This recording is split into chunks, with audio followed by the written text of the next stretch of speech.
So something interesting happened. It's been happening over the past few days at the AmericaFest. Did you guys go to the AmericaFest? The what is it called? The America First Festival.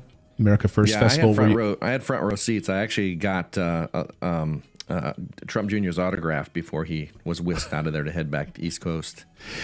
Yeah, so you go to a scene Jesse Waters of Fox News talk about the kill shot with Dr. Fauci. What do you think he's talking about actually hurting Dr. Fauci, or do you think he's metaphorically speaking about it? Either way, we'll play that sound. We've got a lot of sound to get to from this because there was a lot of talk about civil war during this event, which is pretty troubling. But we've been talking about here on the show for a while. Do you think this nation is already perhaps in a civil war or slipping towards a civil war? Yeah, I think we have been in an ideological civil war for sure. Yeah. And I think it does go a little bit past ideological. I mean, you see people, like I tried to have a conversation with a friend that I thought was a friend just recently over COVID, and this person sent me a message and said, "Look, I'm done with you. I just can't." And I'm like, and this is the argument that I always get. People are like, I don't get my news from podcasts or YouTube videos. So if you send them a link, like, they'd listen to the mainstream narrative. So it's like there's already this divide that if you're not on their side of things politically, they don't even want to be in contact with you. Right. Yeah. You have to fall in line. You have to get your news from the mainstream media, which is bought and sold by billionaire corporations, and that's where we've been handed all of this news from the beginning. Remember, CNN's ratings at the beginning of this whole thing were off the charts, right? Through the roof. They had their best ratings ever. So of course they're going to continue these narratives and continue to play in this field. And so this talk of civil war, we've been talking about it here on the show. We played Ray Dalio sound on the show talking about he believes the nation, there's a 30% chance of a civil war. Now, what does that look like? Does it come to arms? Does it come to actually brother fighting brother like we had in the 1860s? Or is it a completely different kind of civil war where you actually have a breakdown of the United States where we walk into 50 different states? You had an interesting speech yesterday by Madison Cawthorn, who was at the AmFest, and he said, describing himself, we are Christians, and we are ready for a civil war, and we will win this civil war, and we need to take back our country. We need to be aggressive about it. Listen to what he had to say. It raised quite a few eyebrows talking about civil war. And then we'll just go ahead and go to that. That's really low. My friends, we were called well, he says, we are called to be innocent as doves, but it's time for us to be strong. In Genesis, it talks about taking dominion of the earth. Taking dominion of the earth, we need to basically seize it again. And if we are faced with a civil war, then we will win. We will win because we are Christians, is what he's saying. And he's speaking to, he's a congressman from North Carolina. I mean, he's talking about taking this country back by force.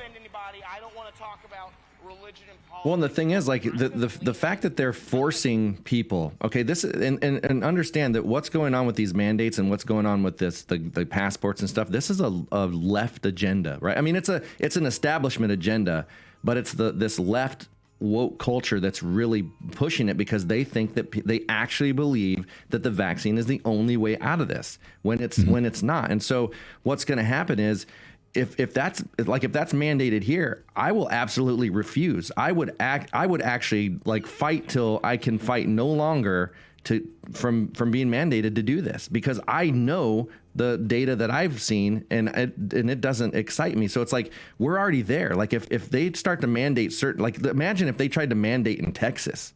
If the federal government goes into Texas and look, you're gonna start mandating this or else. You're there. That's going to be the impetus of an actual revolution. Florida, I mean, you would have Governor Abbott saying absolutely not in my state. And you've had, Texas has not wanted to be a part of the United States for a long time. And Texas would say, hey, fine, take your country and shove it. Because we are a low tax state. We have businesses moving to Texas. We are for individual rights. We're supportive of business. You don't pay any income tax here. We're pro-business. We're pro-individual rights. Don't mess with Texas. Fine. Take your business elsewhere. We don't need you. But then there are other states who would actually be crushed by that based on the amount of federal money that is given by some of the richer states like New York and New Jersey, which is then funneled towards some of the less wealthy states. And so it's going to be interesting. I think that what would you guys think about a 50 state United States of America that separated out? So you have 50 different states, totally unrelated, not one country anymore. Is that where we're headed? Because it's not going to be a simple dividing lines. It's not north south. It's ideological dividing lines. It is. And the thing is, like, the thing that frustrates me the most is that if you're somebody like me, you're actually considered an anti-vax when I'm not, when most of these people are not anti-vaxxers. And that is the narrative.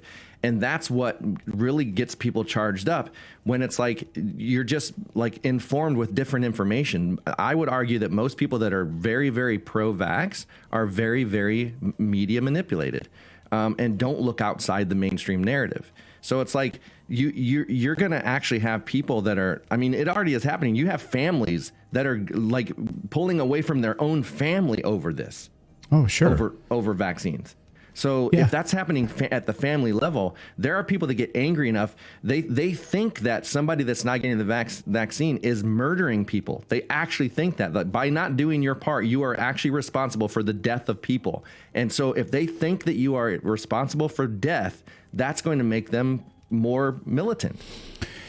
Well, not only did we have Congressman Madison Cawthorn there talking about civil war, you had a standing ovation for Kyle Rittenhouse. Kyle Rittenhouse was there. He's now, of course, a hero of conservatives.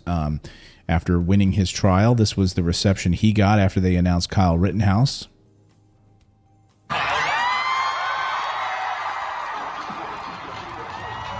Get loud for Kyle.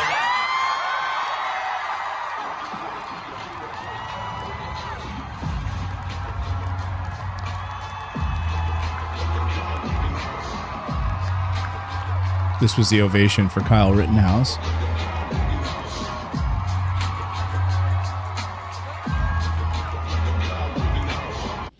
And then you also had, of course, Jesse. Then you had Lauren Boebert come up on stage, also talking about arming ourselves and to take back our country, making sure that if they come for us, we were ready and prepared. On the Second Amendment, look, stand firm on the Second Amendment. Look.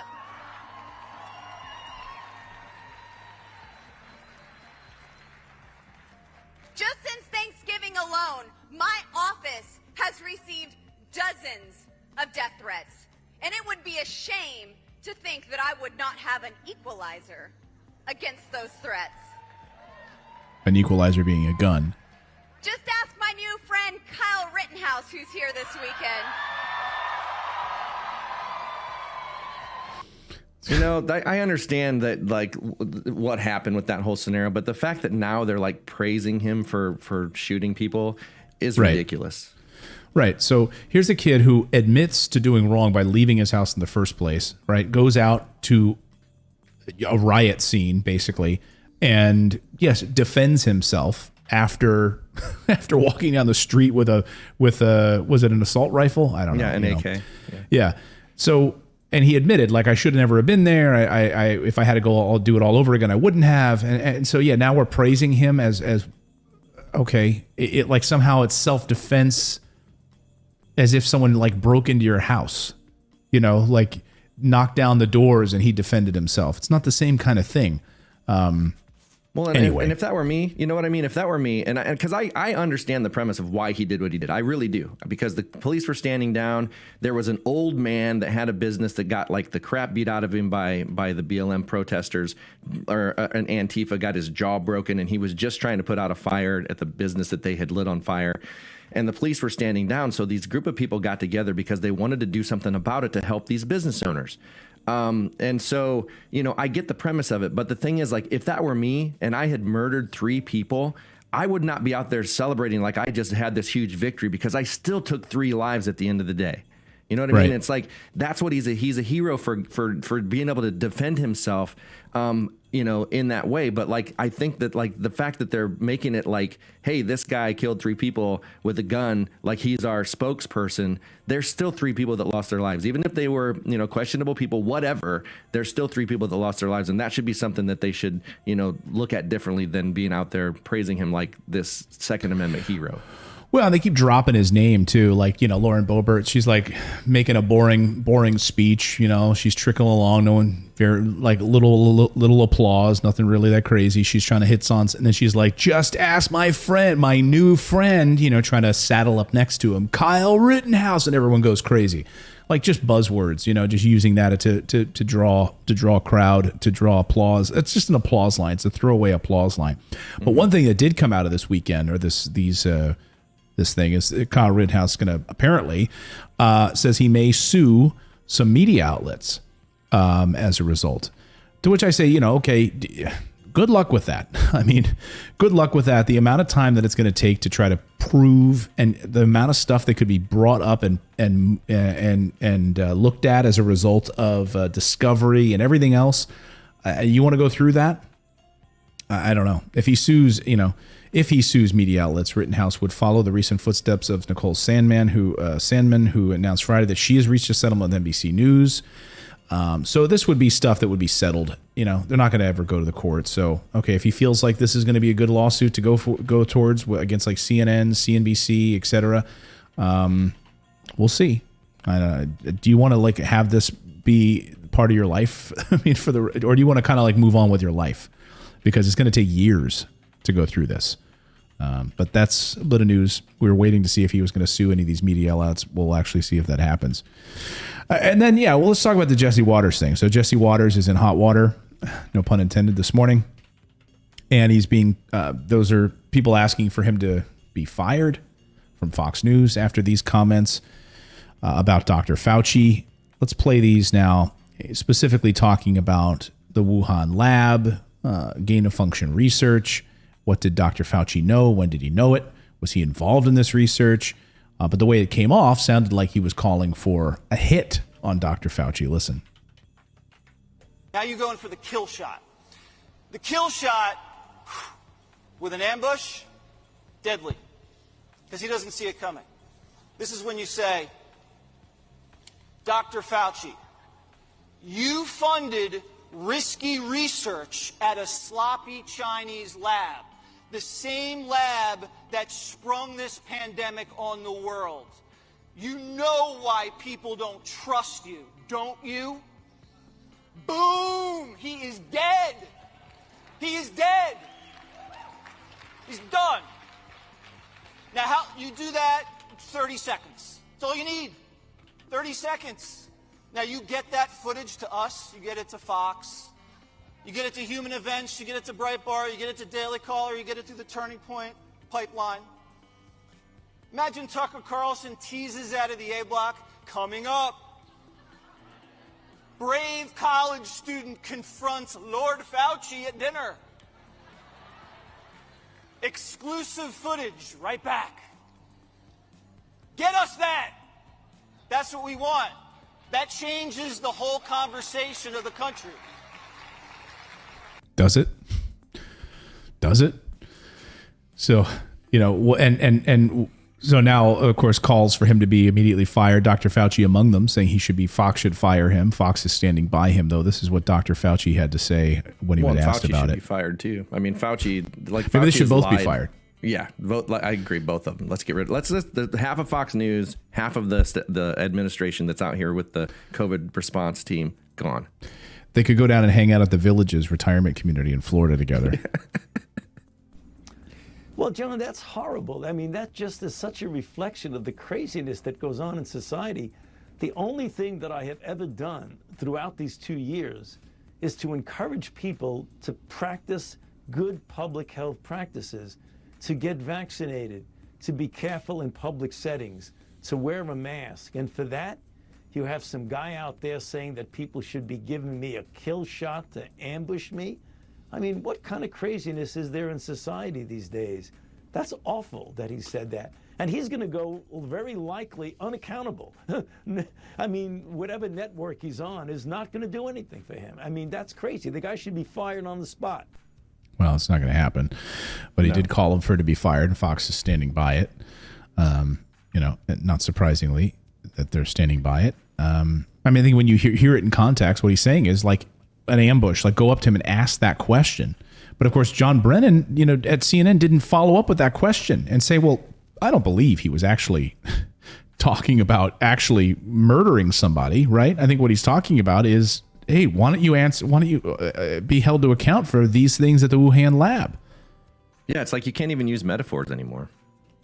Right, like that's the question: is what happened at the Wuhan lab? It's not about actually hurting someone. But hey,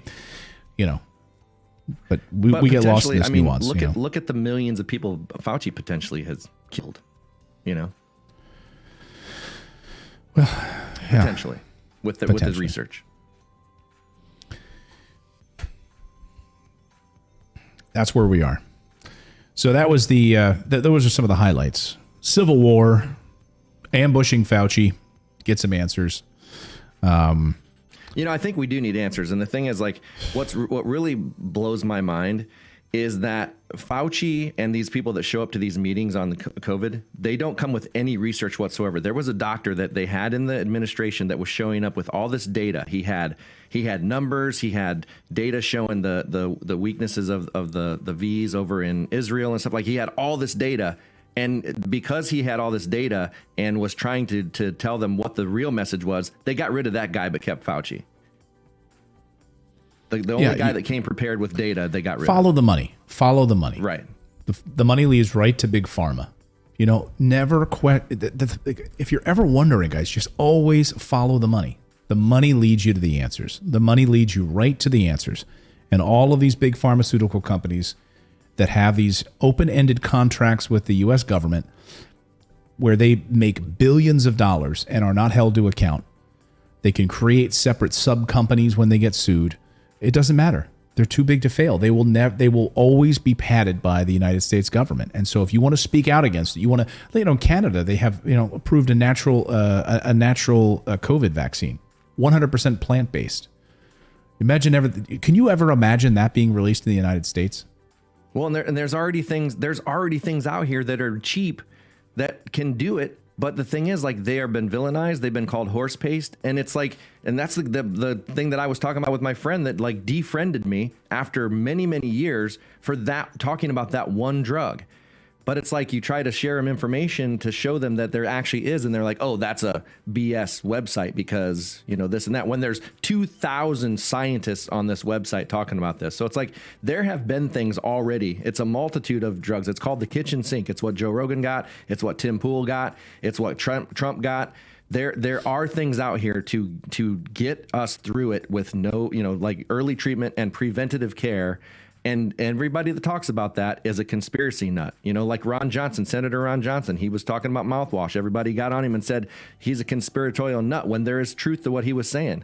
There's the people that are coming out that are smarter than Fauci, smarter than all the people that they have on board for this narrative. And they're marginalized and stuff, and that's a dangerous thing. There have been from within the first few months of COVID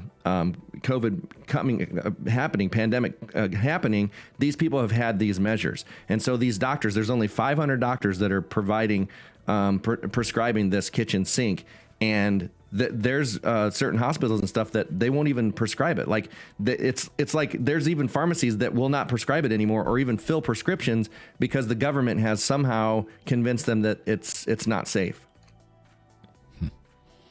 So I just don't understand how that can happen when it's like, if you really, really, really, and that's very telling. Like you said, follow the money. It's very telling. If there was a single drug that was like 6 cents a pill or whatever it is that did anything positive towards COVID, you would think that they would all get together and look at it. But no, they say, no, we're not even going to look at it.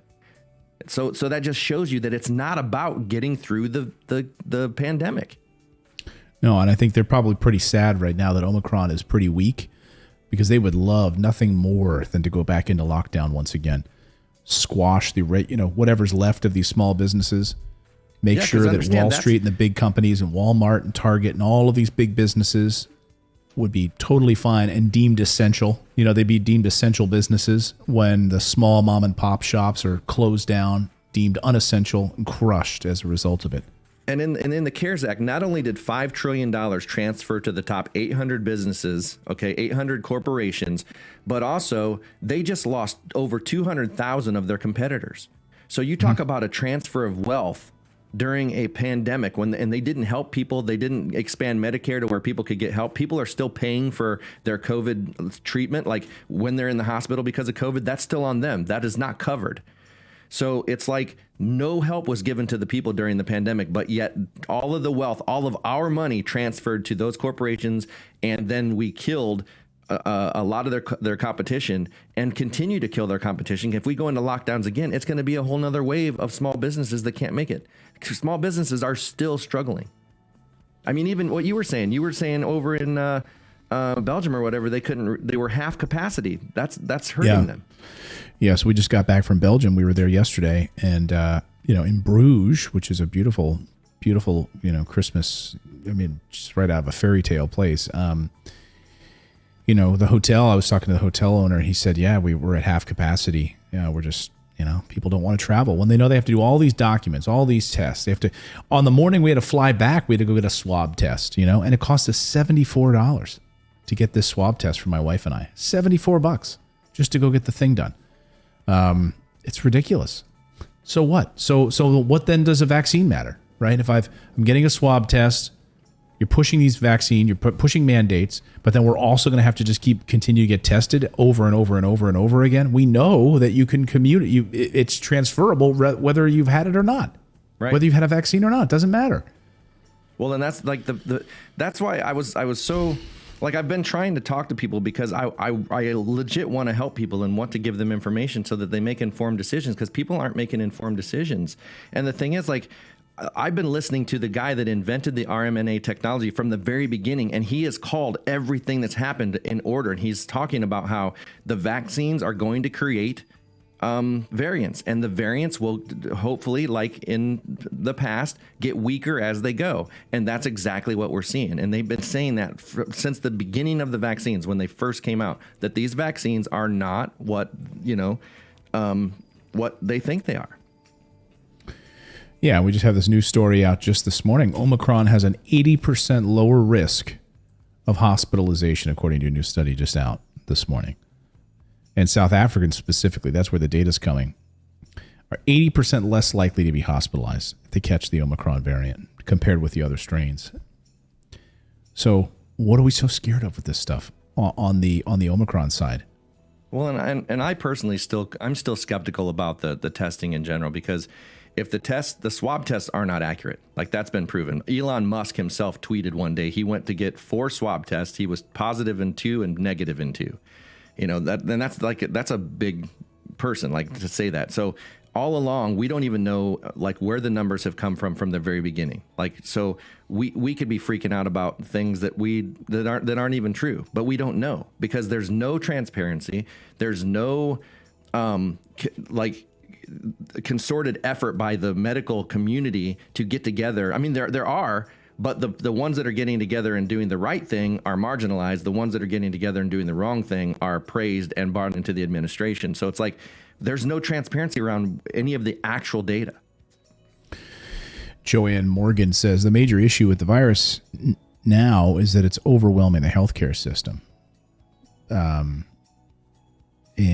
if you're not likely to be hospitalized, why are the ERs full? I mean, well, again, I think that comes back to Dr. Campbell's question, or his point is that it's still Delta, right? It's still the original, the Alpha and Delta version of COVID. So it's not even Omicron. You are having now where Omicron is starting to take over Delta. So you're going to slowly see Delta phase out. And like I said, we're almost at herd immunity. If over 200 million people in the United States have had COVID, we're reaching herd immunity. So at some point, it's going to be, we've already all had it, so it's gonna move on. I mean, it's still gonna be dormant, but it'll move on.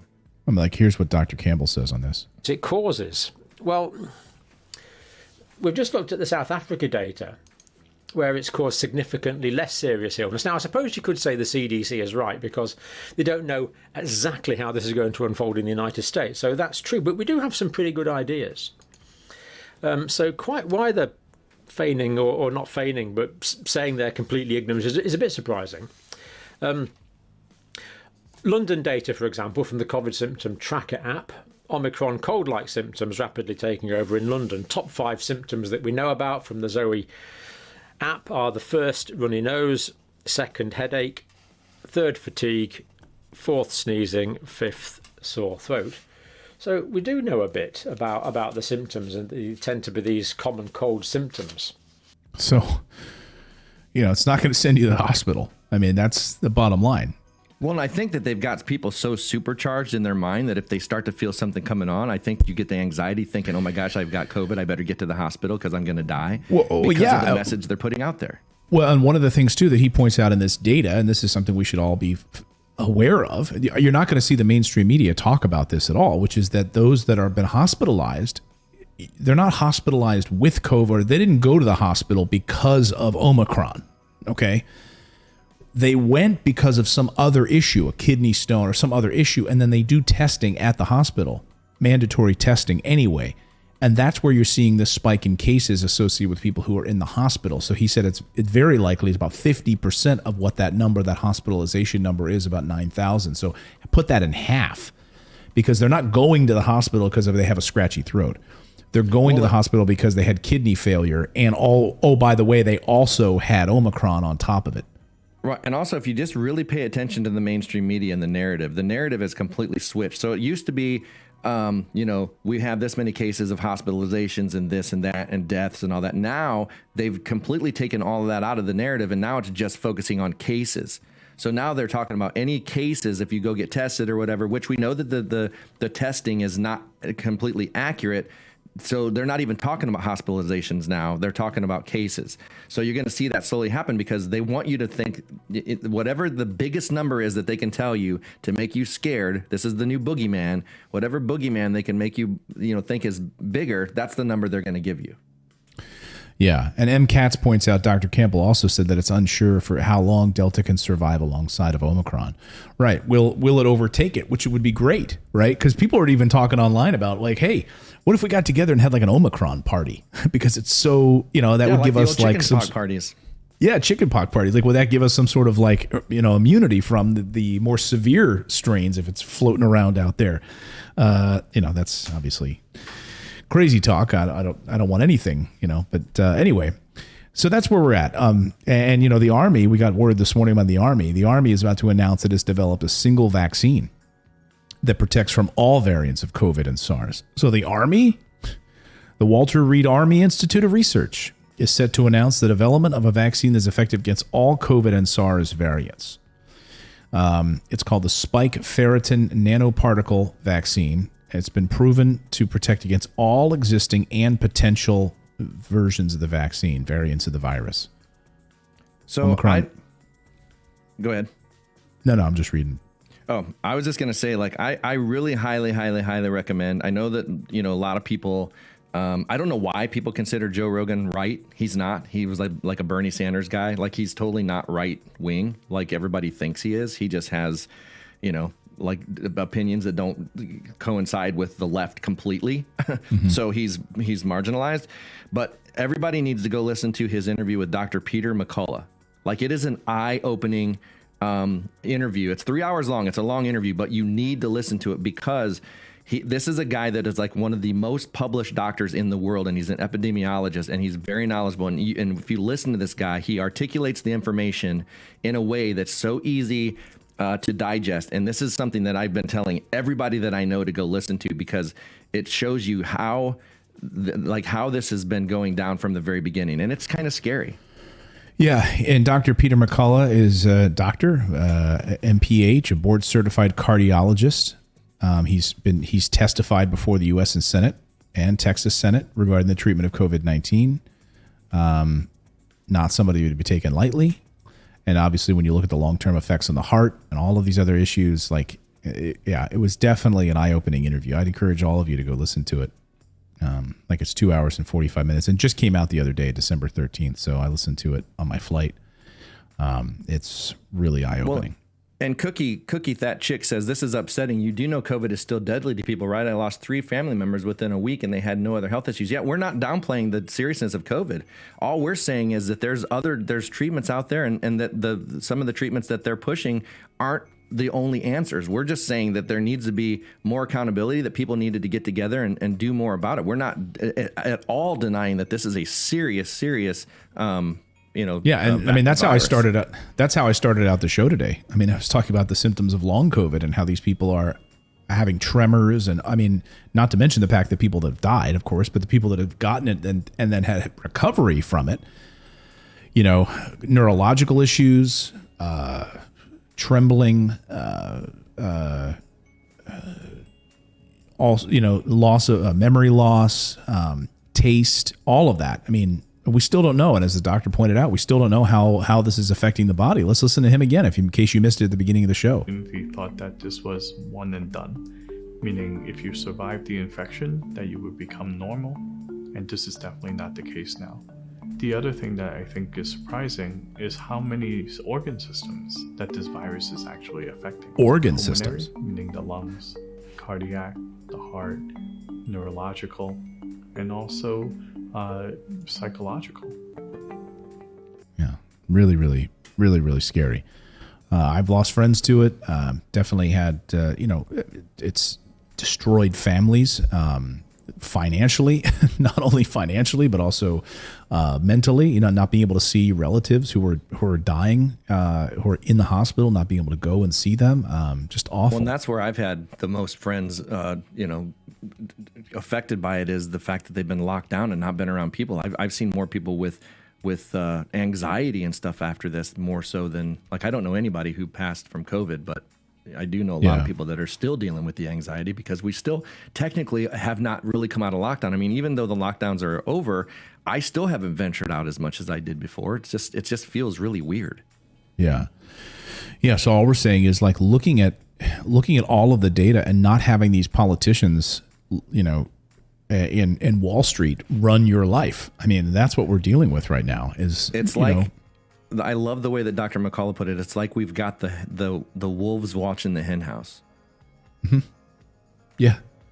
Yeah. And, you can be sheep and that's, that's your choice. It's kind of like a Matrix moment, right? That's why the Matrix movie is, just coming out. It's a perfect time for this, right?